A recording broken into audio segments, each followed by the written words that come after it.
يا رحمة للعالمين يا محمد۔ ناظرین السلام علیکم ورحمۃ اللہ وبرکاتہ۔ سیرت پروجیکٹ سیزن 2 ایپیسوڈ 3، نبی کریم علیہ الصلاۃ والسلام کے لڑکپن کے واقعات۔ 12 برس کی عمر میں آپ علیہ الصلاۃ والسلام اپنے چچا حضرت ابو طالب کے ساتھ ایک تجارتی قافلے پر شام کے سفر پر نکلے۔ شام کے شہر بصرہ میں قافلہ ٹھہرا تو جرجیس راہب کی جس کا لقب بحیرہ تھا اپنے گرجے سے باہر نکلا اور آپ علیہ الصلاۃ والسلام پہ نظر پڑتے ہی اس نے کہا کہ یہ رب العالمین کے پیغمبر ہیں اور جہانوں کے سردار ہیں۔ قریش نے بحیرہ راہب سے پوچھا کہ آپ کو یہ بات کیسے معلوم ہوئی؟ راہب نے جواب دیا کہ جب آپ لوگوں کا قافلہ گھاٹی میں داخل ہوا تو درخت اور پتھر سجدہ ریز ہو گئے تھے۔ یہ واضح رہے کہ شجر و حجر سجدہ اللہ کے لیے کرتے ہیں، لیکن نبی علیہ الصلاۃ والسلام کی آمد کی خوشی میں یہاں پہ وہ سجدہ ریز ہوئے تھے۔ یہاں شاید راوی نے غلطی یہ کی کہ اس سجدہ کو نبی کو سجدہ بنا دیا، حالانکہ یہ نبی کے لیے سجدہ تھا اور نبی کو سجدہ نہیں تھا۔ بہرحال بحیرہ راہب نے تاکید کی کہ آپ علیہ الصلاۃ والسلام کو شام نہ لے جایا جائے، جو کہ اس وقت رومیوں کے قبضے میں تھا، کہ اگر وہاں کے یہودیوں نے آپ علیہ الصلاۃ والسلام کو دیکھ کر پہچان لیا تو آپ کو نقصان پہنچانے کی کوشش کریں گے۔ بحیرہ راہب نے ابو طالب سے اصرار کر کے آپ علیہ الصلاۃ والسلام کو واپس مکہ بھجوا دیا۔ بعض مستشرقین اورینٹلسٹ نے اس واقعے سے یہ منفی تاثر پھیلانے کی کوشش کی کہ آپ علیہ الصلاۃ والسلام نے عقیدہ توحید کی تعلیم بحیرہ راہب سے لی تھی۔ بعض نے تو یہ بھی کہہ دیا کہ پورا قرآن راہب نے آپ کو املا کروا دیا تھا۔ اس کے رد عمل میں بعض اسکالرز نے بحیرہ راہب سے ملاقات کے واقعے ہی کا انکار کر دیا۔ سنن ترمذی میں ایک روایت ہے کہ اس سفر میں حضرت ابوبکر اور حضرت بلال رضی اللہ عنہما بھی آپ علیہ الصلاۃ والسلام کے ساتھ تھے، تو یہ کچھ مبالغہ ہوا ہے۔ حضرت ابوبکر رضی اللہ عنہ کی عمر تو اس وقت 10 سال ہوگی، جبکہ حضرت بلال رضی اللہ عنہ کی عمر اس وقت 1 یا 2 سال ہو سکتی ہے۔ امام ترمذی، ابن حجر اور علامہ البانی رحمہ اللہ وغیرہ اس ملاقات کو تو ثابت مانتے ہیں، لیکن اس واقعے کی جزیات پر امام ذہبی رحمہ اللہ علیہ نے بھی اعتراضات کیے ہیں۔ نبی کریم علیہ الصلاۃ والسلام کو سجدے والی بات دل کو نہیں لگتی۔ قرآن بہت واضح ہے کہ شجر و حجر صرف اللہ ہی کو سجدہ کرتے ہیں۔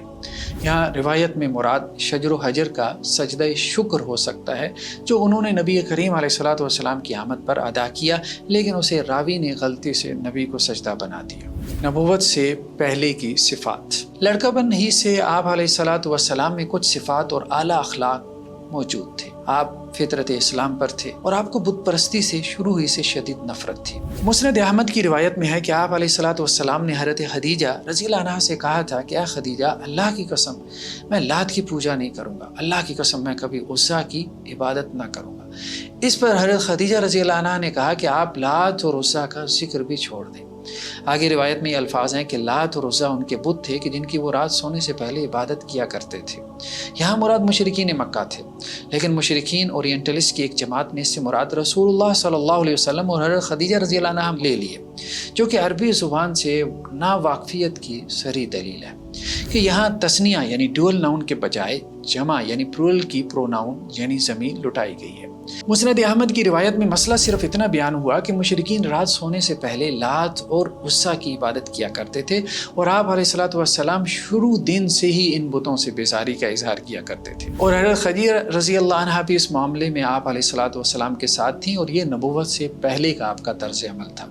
لیکن مستشرقین نے اس روایت کا بالکل الٹ مفہوم نکال لیا۔ حضرت زید بن حارثہ رضی اللہ عنہ سے مروی ہے کہ اصاف اور نائلہ تانبے کے 2 بت تھے کہ جنہیں مشرکین صفا اور مروہ کی سائی کے دوران ٹچ کیا کرتے تھے۔ آپ علیہ الصلاۃ والسلام نے نبوت سے پہلے بھی کسی بت کو ہاتھ نہیں لگایا تھا۔ قریش مقام بوانا کے پاس ایک بت پر میلہ اور عرس لگایا کرتے تھے، لیکن آپ نے تو کبھی اس میں بھی شرکت نہ کی تھی۔ صحیح بخاری کی روایت میں ہے کہ نبوت سے پہلے آپ علیہ الصلاۃ والسلام زید بن عمرو بن نفیل کے ساتھ ایک مجلس میں تھے کہ آپ کے سامنے بتوں کا نذرانہ پیش کیا گیا۔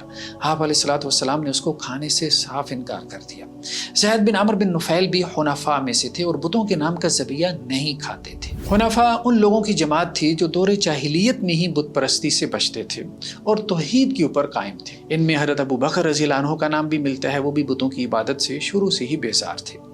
نبوت سے پہلے آپ علیہ الصلوۃ والسلام کی کسی بات میں جھوٹ بھی نہ تھا، اور اس کا اعتراف تو ابو سفیان رضی اللہ عنہ نے کیسر روم ہکل کے دربار میں اس وقت بھی کیا تھا جب کہ وہ کافر تھے۔ جب کیسر روم نے ابو سفیان رضی اللہ عنہ سے پوچھا کہ کیا آپ لوگ اپنے نبی پر جھوٹ کی تہمت لگاتے ہو، تو ابو سفیان رضی اللہ عنہ نے کہا کہ نہیں۔ ابو جہل بھی نجی مجلس میں اس کا اعتراف کیا کرتا تھا کہ محمد علیہ الصلوۃ والسلام جھوٹ نہیں بولتے، لیکن کہتا تھا کہ سب مناسب بنو قصی کے پاس چلے جائیں، جبکہ ہم بھی قریش میں سے ہیں، یعنی بنو مخزوم، اور ہمیں کچھ نہیں ملا، لہذا ہم محمد علیہ الصلوۃ والسلام کی نبوت کو کیسے مان لیں؟ اب نبوت بھی انہی کے پاس چلی جائے، یہ نہیں ہو سکتا۔ یہودی عالم دین عبداللہ بن سلام رضی اللہ عنہ نے پہلی مرتبہ جب آپ علیہ الصلوۃ والسلام کو مدینہ منورہ میں دیکھا تو یہ کہا کہ یہ چہرہ کسی جھوٹے شخص کا نہیں ہو سکتا۔ اسی طرح شروع ہی سے آپ علیہ الصلوۃ والسلام میں حیا بہت زیادہ تھی، جیسا کہ صحیح بخاری میں ہے کہ کعبہ کی تعمیر کے وقت آپ علیہ الصلوۃ والسلام کے چچا حضرت عباس رضی اللہ عنہ نے آپ سے کہا کہ اپنا تہمت کندھے پہ ڈال لیں کہ پتھروں کی رگڑ سے آپ کے کندھے محفوظ رہیں گے۔ آپ علیہ الصلوۃ والسلام نے ایسا کرنا چاہا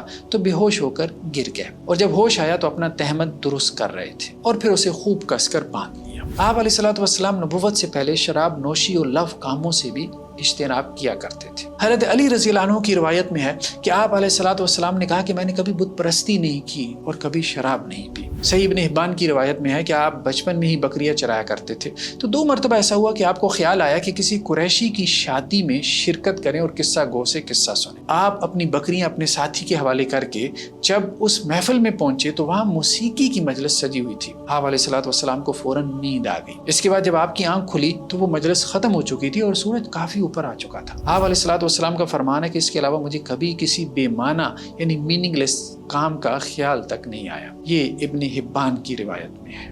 جنگ فجار کے موقع پہ آپ علیہ الصلوۃ والسلام کی عمر 14 یا 15 سال تھی، بعض نے 20 برس بھی لکھا ہے۔ یہ اصل میں 4 جنگیں تھیں، یعنی سیریز آف وار تھی، لہذا یہ بھی امکان ہے کہ پہلی جنگ 15 برس کی عمر میں ہوئی ہو اور آخری جب کہ آپ کی عمر 20 برس تھی۔ آخری جنگ میں آپ کی شرکت بھی ہوئی تھی، اس لیے زیادہ بہتر قول 20 برس کا ہی معلوم ہوتا ہے۔ اس جنگ میں ایک طرف قریش اور بنو کنانہ تھے یعنی اہل مکہ، جبکہ دوسری طرف کیسے اعلان تھے یعنی اہل طائف۔ اس جنگ کی وجہ یہ تھی کہ براز نامی ایک قریشی نے کیسے اعلان کے ایک سردار کو دھوکے سے قتل کر دیا تھا، کہ جس کے نتیجے میں جنگ چھڑ گئی۔ قریش نے جنگ سے بچنے کے لیے پیشکش کی تھی کہ ہم براز کو قصاص کے طور پہ کیسے اعلان کے حوالے کر دیتے ہیں، لیکن اہل طائف نہیں مانے۔ ان کا اصرار تھا کہ ہم سردار کے بدلے میں سردار مارنا چاہتے ہیں۔ اوکاز کے بازار میں میدان جنگ سجا۔ بعد میں اس بات پر صلح ہو گئی کہ جس کی طرف مقتولین کی تعداد زیادہ ہوگی تو دوسرا گروہ ان کی دیت ادا کرے گا۔ حلف الفضول، ایک قول کے مطابق حلف الفضول چوتھی اور آخری جنگ فجار سے 4 ماہ بعد ہوا تھا۔ اس معاہدے کا پس منظر یہ ہے کہ عاص بن وائل سہمی نے یمن کے زبیدی قبیلے کے ایک تاجر سے مال لے کر اس کے پیسے ادا نہ کیے۔ اس شخص نے بنو عبد الدار سے شکایت کی، انہوں نے اسے کوئی جواب نہ دیا۔